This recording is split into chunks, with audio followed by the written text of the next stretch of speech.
Esta es una producción de Home Office, la casa de los podcasts. Solo una banda con diferentes formaciones, pero bajo el mismo nombre, logró recorrer desde los comienzos hasta nuestros tiempos la historia del rock argentino. La misma que a principios de los 70 se planteó musicalizar La Biblia, aquel disco que después de muchas críticas logró posicionarse entre las obras musicales más importantes. Aquella que en sus comienzos se supo diferenciar de Almendra y Manal, aportando su propio estilo, y una de las primeras que entendió que el rock en castellano era posible. Box Day, formada en 1967, con más de 40 años de trayectoria y 15 trabajos discográficos, sigue adelante. En 2010, la continuidad de Box Day se vio interrumpida cuando les tocó superar como grupo el golpe más duro de su historia. Uno de sus miembros fundadores, Rubén Basualto, falleció a causa de un cáncer de pulmón a los 63 años. Cuando pasó eso, todos nos quedamos diciendo, ¿y ahora qué hacemos? Pero el apoyo del público fue enorme, y decidimos seguir un tiempo para ver qué pasaba, y acá estamos. Continuamos, y la gente está de acuerdo. Relata un conmovido Willy Quiroga, sentado en el Café Pertuti, ubicado sobre Avenida Rivadavia, frente a la estación de trenes de Quilmes. Nacido en Córdoba, en el seno de una familia numerosa, Willy Quiroga tuvo una infancia llena de cambios y conflictos. A los 8 años, sus padres se separaron y lo mandaron a un colegio pupilo. Ahí estuve hasta los 10 años, y después me mandaron a un colegio que quedaba un poco más lejos. Me querían ver bien lejos, comenta entre risas. Terminó sus estudios primarios en Benavides y emigró a Capital Federal para comenzar el camino que lo llevó tiempo después a ser un músico profesional. Con las pocas clases particulares que le dio un cliente de la panadería de su madre, un grupo de folclore le ofreció formar parte de la banda. Willy aceptó, con la condición de que le enseñaran a tocar. 2 años más tarde, un amigo le prestó un bajo con el que comenzó a improvisar las primeras cumbias y rock and rolls. En 1962, escuchó por primera vez un tema de los Beatles, banda que marcó un antes y un después en la música mundial y en su vida también. En un momento dado, con 22 años, aparecieron los Beatles. Me compré una guitarra eléctrica con la que empecé a tocar y a componer temas en inglés. El joven Quiroga tocaba folclore en Capri, la pizzería de una tana vecina. Susana, que en aquel momento era su novia y hoy su mujer, era amiga de la prima de Rubén Basualto. Ella le comentó que su primo estaba buscando un guitarrista y lo recomendó. Se contactaron y ahí comenzó todo. La banda empezó sin nombre y había que ponerle uno.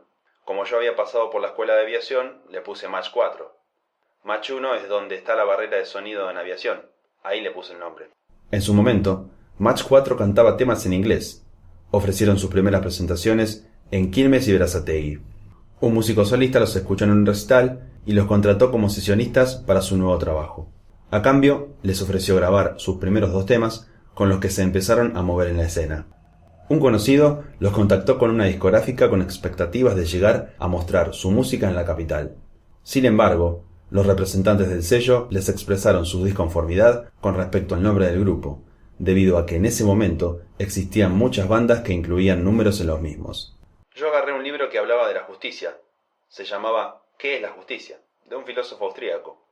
Abrí una página y leí que muchas veces el que está siendo juzgado no está de acuerdo con serlo, porque siente que lo que hizo está bien, aunque la mayoría diga que está mal. Pero finalmente quien tiene la palabra es la mayoría, porque es la que decide lo que está bien y lo que no.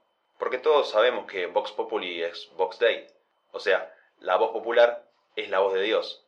Entonces dije, Vox Dei. Diferentes grupos barriales se habían gestado influenciados por las grandes bandas inglesas, estadounidenses y la visita de grupos mexicanos. Ninguna de ellas era consciente de lo que se estaba produciendo. Tocaban en fiestas privadas, clubes y carnavales. Poco a poco, los compositores se iban despegando de las letras en inglés, creyendo cada vez más, con mayor firmeza, que la mejor forma de expresarse y llegar al público era componiendo en nuestro idioma. Ahí se produjo uno de los principales quiebres que dieron inicio a lo que luego se llamó rock argentino. Los primeros pasos los dieron Manal, Los Gatos y Almendra, bandas con las que Willy se dio cuenta de que escribir en español era posible. Cuando escuché a Javier Martínez cantar, me di cuenta de que se podía cantar en castellano y tener polenta. La banda nació en un año muy particular, cuando se comenzaban a apreciar las primeras grabaciones de rock en español. Primero fueron Los Gatos, con el lanzamiento de un simple que hasta nuestros días sigue siendo un himno de la música nacional, La Balsa. Un año más tarde, se escuchaba en las radios: para saber cómo es la soledad, tendrás que ver que a tu lado no está quien nunca a ti te dejaba pensar en dónde estaba el bien, en dónde la maldad. Primeros versos de Tema de Pototo, de Almendra. Además, las primeras influencias del blues llegaban de la mano de Qué pena me das, de Manal. El país estaba atravesando uno de los peores momentos de su historia. Un levantamiento armado, liderado por Pascual Ángel Pistarini, Adolfo Teodoro Álvarez y Benigno Ignacio Marcelino Varela, derrocó al presidente Arturo Illia, otorgándole el mando a Juan Carlos Onganía. Influenciados por la libertad que proponían John Lennon, Jefferson Airplane, Bob Dylan, entre otros, el rock era tomado como una válvula de escape al duro momento que se vivía.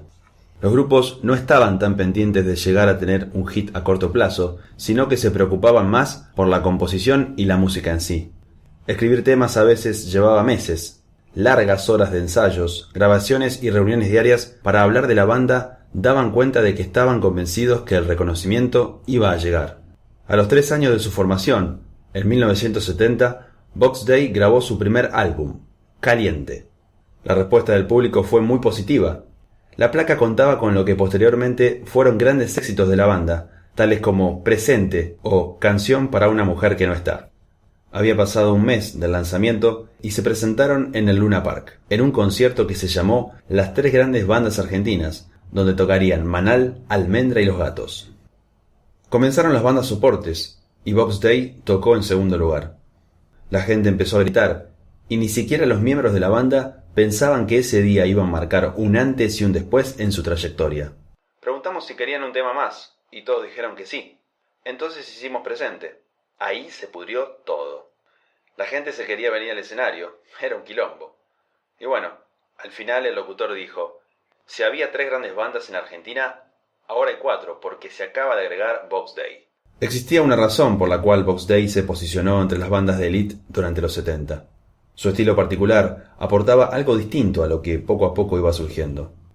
Lo blusero y lo melódico ya tenían su lugar, pero el rock pesado era una asignatura pendiente.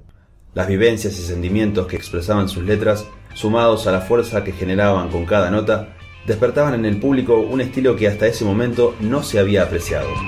No puedo yo entender si es así la verdad, de qué vale ganar si después perder. Cerca de las 5 de la tarde, la gente sale del trabajo y Pertuti de a poco se va llenando.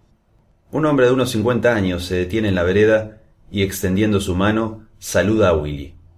Mientras termina de tomar los últimos sorbos de su café, Quiroga llama al mozo para pedirle una medida de Jack Daniels con una sola roca. A mí no me avergüenza. Todo el mundo sabe que tomo Jack Daniels. ¿Lo toma Mick Jagger? Bromea. Después de que el surgimiento de la banda y la post-popularidad han pasado por la mesa, nos acercamos a lo que quizás fue su mayor logro.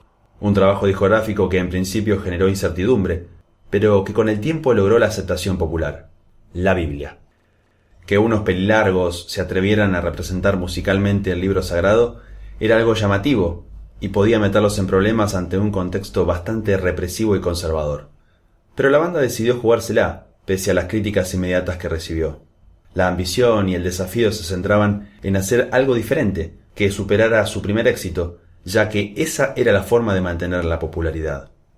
Cuando habitualmente 40 horas alcanzaban para grabar un disco, la Biblia llevó 150.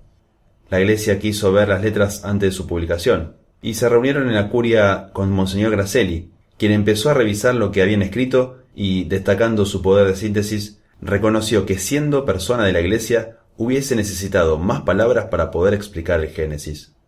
No solo aprobó la publicación, sino que les dio un papel para que repartieran con cada ejemplar que alentaba a los jóvenes a acercarse a la Biblia de Box Day, porque de esa forma se aproximaban a la palabra de Dios. Cuando estaba por finalizar la grabación, Juan Carlos Godoy decidió irse del grupo. Apocalipsis, en su versión original, no pudo terminar de grabarse y se publicó de forma instrumental. Los diferentes momentos y escollos que Willy tuvo que superar en la historia de Box Day se reflejaron en sus letras y títulos de discos. Sigue siempre adelante sin mirar atrás. Total, ¿qué te importa un escollo más? Esa es mi forma de pensar. Fragmento del tema A nadie le interesa si quedas atrás. Total, ¿qué? No lo escribí por escribir, sino porque pienso así, y todos pensábamos igual. Él sabrá cuáles fueron sus motivos, pero no fue algo que aceptamos. No fue que él dijo, che, me voy de la banda, y nosotros le dijimos, listo, nos vemos. No. Y bueno, nos quedamos 3 para una obra que había sido preparada para 4. Comenzaron los problemas con Mandioca, la compañía que los estaba grabando. Robaron las cintas del estudio y posteriormente tuvieron que devolverlas. Los cráneos de la discográfica publicaron la obra sin preguntar si estaba terminada, cambiando los nombres de las profecías y los libros sapienciales. Inmediatamente se cortó todo tipo de relación. Mandaron una carta documento y ante la falta de respuesta por parte del sello, rompieron su vínculo. Corría el año 1972. La violencia ganaba la escena política. El 22 de agosto, en la base aeronaval Almirante Sar, las Fuerzas Armadas asesinaron a 16 miembros de diversas organizaciones guerrilleras en lo que se llamó la Masacre de Trelew. Ese mismo año, Box Day ingresó a los estudios para grabar lo que sería su tercera placa discográfica, Jeremías Pies de Plomo.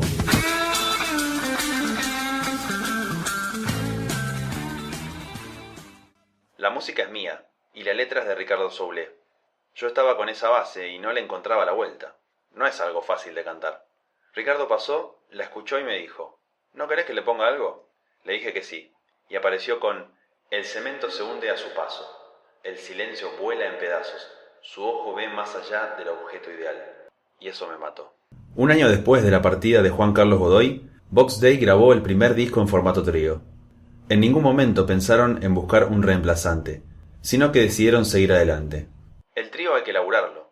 Menos de 3 no podés poner en un escenario. Si no es un dúo, como Sui Generis, que hacían un acústico, pero que cuando querían sonar fuerte ponían músicos atrás.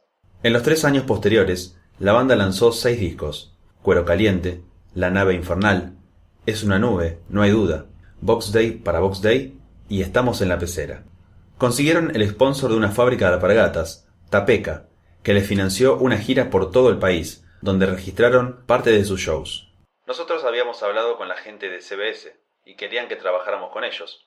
Entonces los de Mandioca nos pidieron la grabación de un disco para darnos la libertad. Por eso decidieron lanzar La Nave Infernal, que tiene la particularidad de ser el primer disco en vivo de la historia del rock argentino. El sonido es de terror, no lo puedo escuchar, pero nos liberó de los ladrones de Mandioca.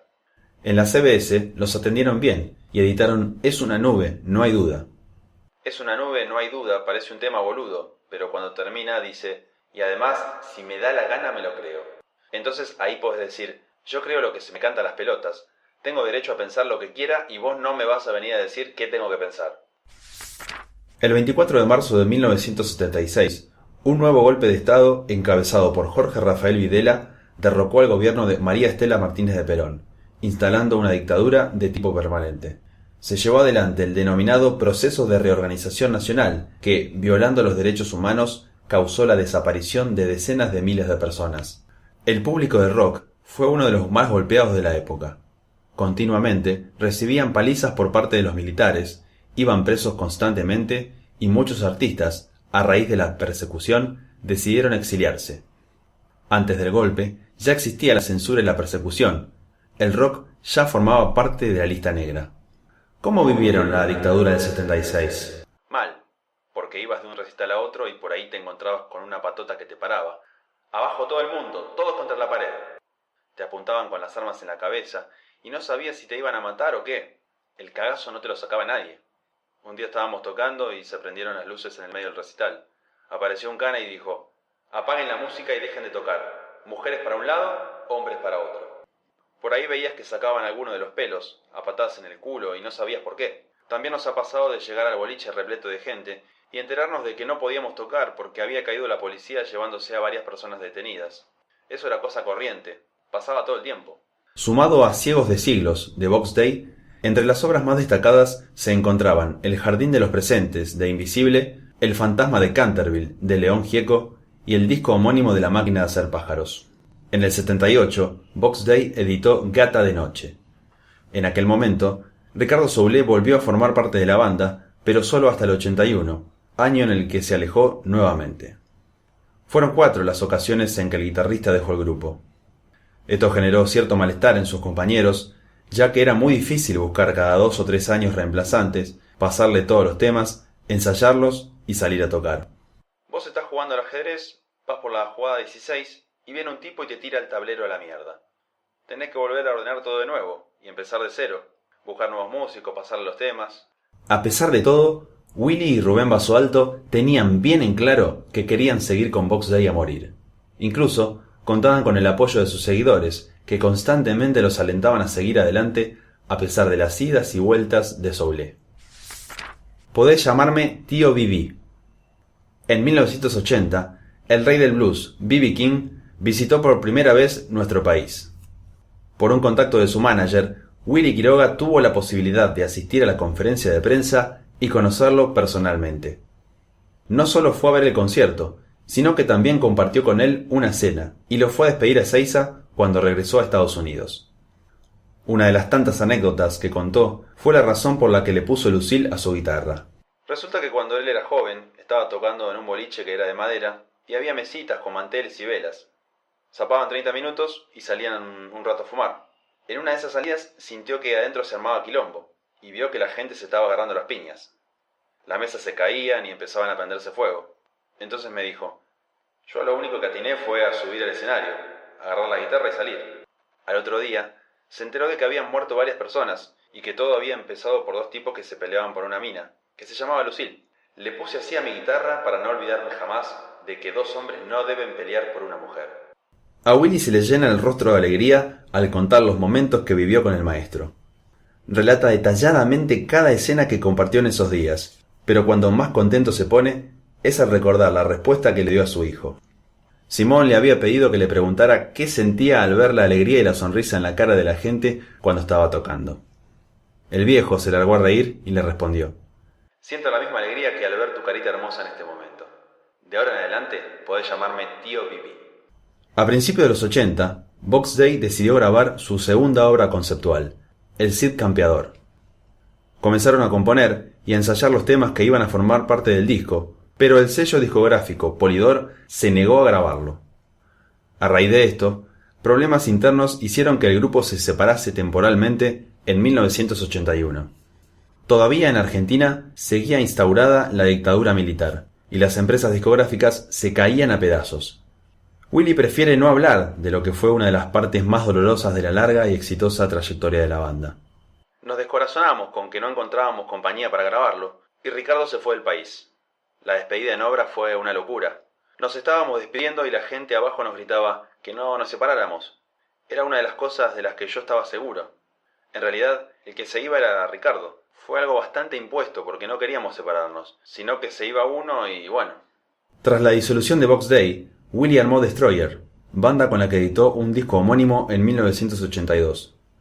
Pese a que el trabajo cumplió con las expectativas, tanto el público como los sellos discográficos le pedían que volviera con Box Day. Me decían, está muy bueno lo que hacen, pero lo que tienen que hacer ustedes es Box Day. ¿Cómo viviste la etapa de Destroyer?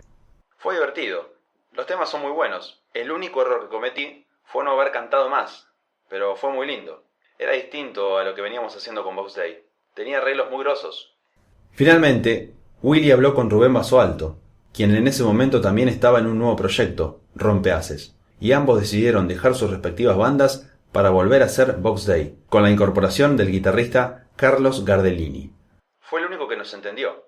Así, con esta formación, se plantearon: vamos a hacer Box Day hasta que se nos cante el culo, hasta que nos muramos. Solo Dios tiene la última palabra para decir Box Day terminó. Si las luces se cruzan al azar, es mentira el silencio marginal de tu seguridad. Esta fue una producción de Home Office. Encontranos en Instagram como Home Office Podcast.